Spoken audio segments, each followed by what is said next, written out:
I wasn't able to come up with a proper intro for this video, so I'm just going to iterate my thoughts from as soon as I finished watching Maria. Yep, okay, she's definitely taking the Oscar. My name is Ren, and this is my review of Maria. Welcome back, film family. Thank you for joining me for yet one more very late Venice Film Festival review to discuss the concluding chapter in Pablo Larraín's tragic biopic trilogy. This time following Maria Callas, the world's greatest opera singer, living the last days of her life in 1970s Paris, as she confronts her identity and life. And with this film, Pablo Larraín concludes his now iconic 20th century women trilogy with yet another tragically sad look at a tortured soul struggling to find peace. One that is not as daring or dramatically thrilling as Spencer, but by design, as Larraín chooses for a more restrained approach. And it's a testament to his incredible talent that this doesn't derail things, and that each montage and every creative decision is just as powerful and sweeping as the previous one.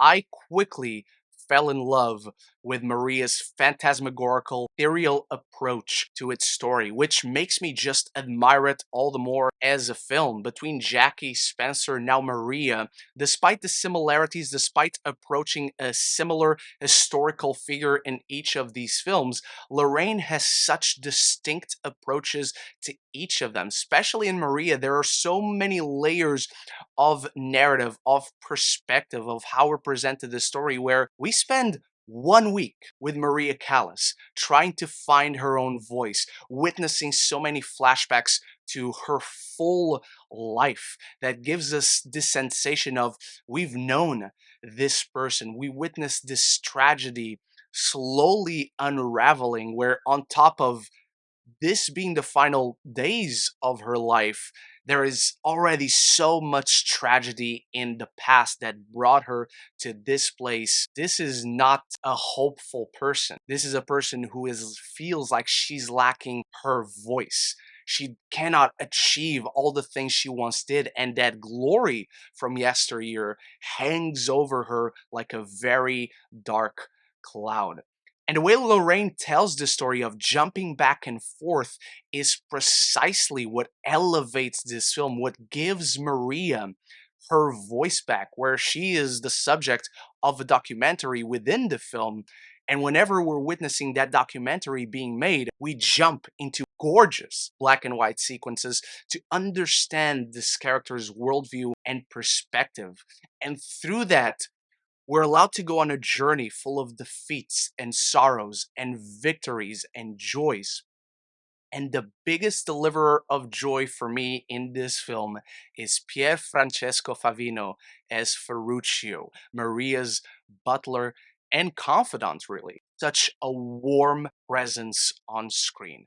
We're going to discuss Angelina Jolie further along in this video, as we should. She deserves all the love, all the adulation, all the flowers that she is getting, and she's bound to get more. He doesn't need to say anything, just the fact that he is on screen and we explore the relationship dynamic between the two of them, you get all warm and fuzzy in your tum-tum. That's what he brings to this film. It's his presence on screen, and every time he's not on screen, you feel just as sad as Maria does. And believe me, this is a very sad movie. There are moments of levity, moments of humor, because you have such humanistic, mundane conversations and moments between all these characters. But we are witnessing a tragedy with an unavoidable end, which is one of my favorite aspects of Lorraine's approach to all these three films.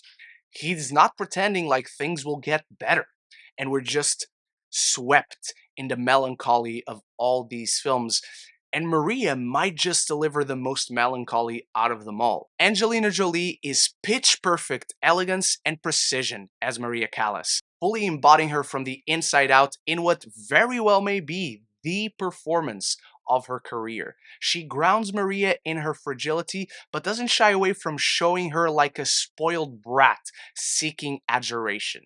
Her work not only elevates the film, but makes it a must-watch experience for her beautifully rich and mesmerizing work. This is a fully complete performance, and Pablo Larraín's elegant world building, ethereal cinematography captures this woman in all her humanity, but also the divinity that she comes across as when on stage. Jolie learned to sing, and she does a tremendous job. Also, whenever we jump to flashbacks, she genuinely not only looks younger, but she acts as this character in a completely different manner.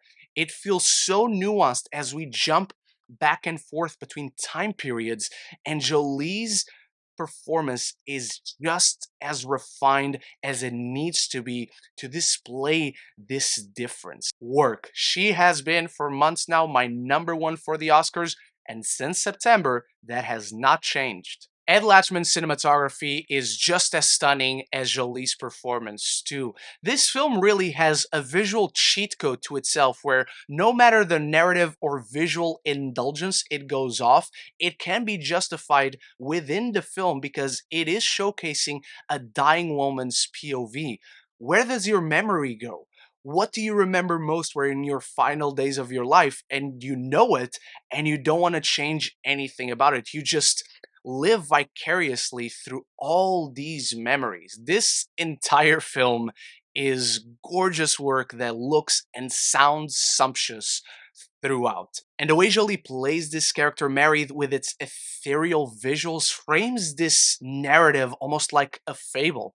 A tragic fable, but a fable nonetheless. You are hypnotized by every immaculate shot. Every frame here is a thing of beauty, despite the aching sadness that you feel from each character. And from every direction that Larraín takes, despite risky, it is so precise and necessary to elevate the way he wants to tell this story. Perhaps as expected, like Pablo Larraín's previous chapters in his trilogy, Maria won't be for everyone. Its framing device is the riskiest out of all these films, and it's bound to put some people off. It is also the one that I would personally describe as overlong. It just slightly overstays its welcome in a way that can come across as indulgent. I was all in for it, but I understand how that can be off putting for a lot of viewers. It is a slow, moody, and really tragic piece where you witness a woman's downfall for 2 hours. It is not necessarily the most joyous of watches, but it is such an introspective, intimate, and interpersonal film where you're allowed to see a person for who they are in all their faults, in really all their indulgences. So now it's time for you to start the conversation about it in the comments below. What are your thoughts on Maria? What is your favorite of Pablo Larraín's 20th century women tragic biopic films? And what's the one you would like to see next in this cinematic universe? Called it a trilogy, this whole review. Now it's a cinematic universe. It's anything and everything down there. If you're enjoying this review, many more like it right up here. And I'll have more Venice Film Festival reviews to catch up on coming very soon, as well as my review for Nosferatu. If you want to join me for those and talk more movies and TV with me, this is the place to be. Consider clicking that subscribe button, and you won't miss any future conversations on your favorite movies and TV. Maria's atmospheric cinematography transports us to a time, a place, and a mood of sorrow and despair. Larraín's hypnotizing fable is perhaps too emotionally one-note, but the undeniably heartfelt tragedy delivers Jolie in a raw, transformative, and career-best performance. I'm giving Maria a B+.